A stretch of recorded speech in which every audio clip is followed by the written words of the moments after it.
నెల్లూరు కేంద్ర కారాగారంలో మాజీ మంత్రి కాకాణితో పర్వతిరెడ్డి చంద్రశేఖర్ రెడ్డి ములాఖత్. అక్రమ మైనింగ్ కేసులో రిమాండ్లో ఉన్న కాకాని గోవర్ధన్ రెడ్డిని ఎమ్మెల్సీ పర్వతిరెడ్డి చంద్రశేఖర్ రెడ్డి కలిశారు. అనంతరం మీడియాతో మాట్లాడుతూ, చేయని తప్పుకు అక్రమ కేసు బనాయించి కూటమి ప్రభుత్వం కాకాని గోవర్ధన్ రెడ్డిని జైల్లో పెట్టిందన్నారు. ఈ కేసులో కాకాని గోవర్ధన్ రెడ్డికి ఎలాంటి సంబంధం లేదని, కక్షపూరితంగానే ఇరికించారని అన్నారు.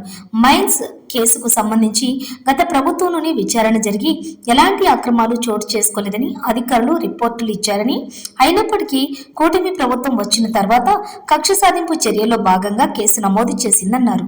కూటమి ప్రభుత్వం ఇచ్చిన హామీలను అమలు చేయకపోవడంతో ప్రశ్నిస్తున్న గొంతును నొక్కాలనే ప్రభుత్వం ఈ అక్రమ కేసు బనాయించిందన్నారు. ఈ కేసులో కాకాని గోవర్ధన్ రెడ్డి క్లీన్ చిట్ తో బయటికి వస్తారని తెలిపారు.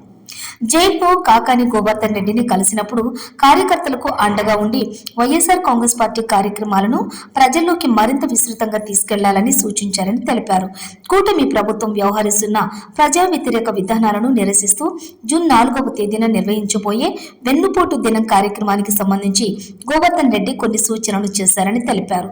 కాకాని గోవర్ధన్ రెడ్డి సూచనలకు అనుగుణంగా జూన్ 4వ తేదీన వైఎస్ఆర్ కాంగ్రెస్ పార్టీ ఆధ్వర్యంలో కూటమి ప్రభుత్వానికి వ్యతిరేకంగా వెన్నుపోటు దినాన్ని ప్రభుత్వం ప్రజలకు చేస్తున్న మోసాలను అర్థమయ్యేలా వివరించి ఈ కార్యక్రమాన్ని విజయవంతం చేస్తామని తెలిపారు.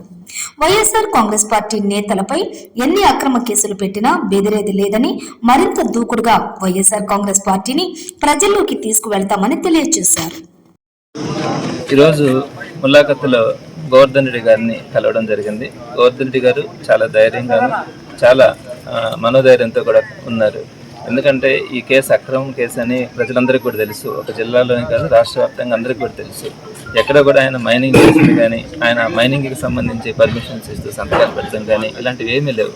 ఏదో ఒక కేసును పెట్టాలని సంవత్సరం రోజులుగా వెతికి ఏ కేసు కూడా దొరక్క లాస్ట్కి ఇది పాత కేసు, గత ప్రభుత్వమే దీని మీద విచారణ చేసి దీంట్లో ఏం జరగలేదని చెప్పి గత ప్రభుత్వంలోనే తెలిసినటువంటి కేసుని మళ్ళీ అదే అధికారుల దగ్గర మళ్ళీ కేసు పెట్టించడం, ఆ కేసుని తీసుకొని వచ్చి దాంట్లో కూడా ఆ కేసులో జస్ట్ అదొక పెనాల్టీలు వేసి వదిలేస్తారన్న ఆలోచనతో దాంట్లో ఎస్సీ ఎస్టీ కేసుని కానీ అలానే జెలటిన్ స్టిక్స్తో బ్లాస్ట్ చేయాలనే ఆలోచన చేసినారని, వీటన్నిటిని సెక్షన్స్ అన్నింటినీ కూడా యాడ్ చేసి బెయిల్ రాకుండా లోపల నిర్బంధించాలన్న ఆలోచనతో పెట్టినటువంటి కేసే తప్ప ఇంకోటి కాదని ప్రజలందరికీ తెలుసు.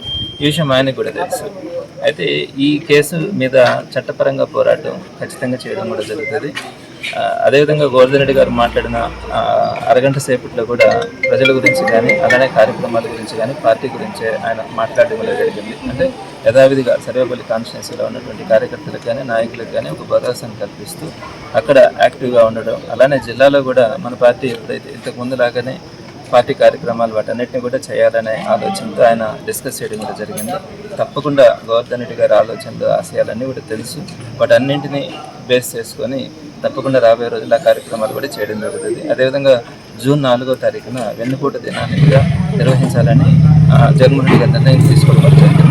దాని గురించి కూడా గోవర్ధన్ రెడ్డి గారు డిస్కస్ చేస్తారు. అది నెల్లూరు జిల్లాలో చక్కగా చేయాలని ఆయన కొన్ని సలహాలు కూడా చెప్పడం జరిగింది. అలా గోవర్ధన్ రెడ్డి గారు ఎప్పుడు కూడా ఇంతకుముందు కానీ ఇప్పుడు కానీ ఎప్పుడైనా కూడా ఆయన ఒకటే ఆలోచిస్తారు. పార్టీ కమిట్మెంట్ ఒకటి, ప్రజలకు సంబంధించినటువంటి కమిట్మెంట్ ఒకటి.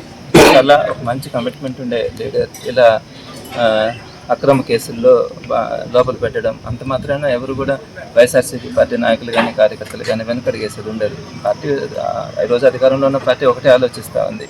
వాళ్ళు ప్రశ్నించే వాళ్ళు ఎక్కువ అవుతా ఉన్నారు, ప్రజలందరూ కూడా రోడ్డు మీదకి వస్తూ ఉన్నారు. వీటన్నిటిని నిలుపుదల చేయాలంటే ఎవరైతే మాట్లాడుతుంటారో వాళ్ళ మీద అక్రమ కేసులు పెట్టాలనే ఆలోచనతోనే ఈ కేసులు ఇట్లాంటివన్నీ కూడా పెట్టడం జరిగింది. అంత మాత్రమే ఎవరు కూడా పార్టీలో ఆలోచించి భయపడే వాళ్ళు ఎవరు లేరు. ప్రజలు కూడా ఎవరు కూడా ఆలోచించరు. తిరుగుబాటు అయితే వస్తుంది ఇట్లా చేసుకుంటే పోతే. సో తప్పకుండా నెల్లూరు జిల్లాలో వైఎస్ఆర్ కాంగ్రెస్ పార్టీ తరఫున కానీ అలానే సర్వేపల్లి కాన్స్టిట్యున్సీలో కూడా ఆ పార్టీ క్యాడర్ని కానీ అందరినీ కూడా యాక్టివ్గా ఉంచడానికి గోవర్ధన్ రెడ్డి గారు కొన్ని సూచనలు సలహాలు కూడా చెప్పడం కూడా జరిగింది. తప్పకుండా వాటన్నింటినీ ప్లేస్ చేసుకొని రాబోయే రోజుల్లో వైఎస్ఆర్ కాంగ్రెస్ పార్టీ కార్యక్రమాలన్నింటినీ కూడా చక్కగా నిర్వహించేందుకు నెల్లూరు జిల్లాలో ప్రయత్నించడం జరిగింది.